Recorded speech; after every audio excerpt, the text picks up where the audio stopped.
The overall goal of this procedure is to study the termination of transcription by RNA polymerase II in budding yeast under in vivo conditions by the strand-specific transcription run-on approach. This method helps answer the key question of whether the transcriptionally active polymerase detected beyond the 3' end of the gene is the one initiated from the promoter region.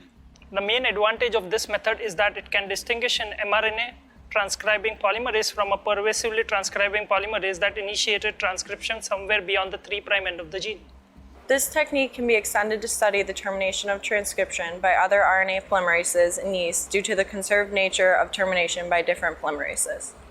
Though this method can provide insight into the precise role of termination factors in the yeast transcription cycle, it can also be extended to study termination in higher eukaryotes.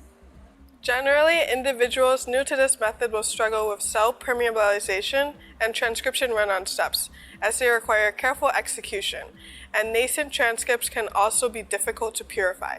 We first had the idea for this method from the GRO-seq approach that gives a genome-wide snapshot of the position of transcriptionally active polymerases in a strand-specific manner. Visual demonstration of this method is critical, as the transcription run-on and RNA purification are difficult to perform due to the low amount and unstable nature of the nascent transcripts.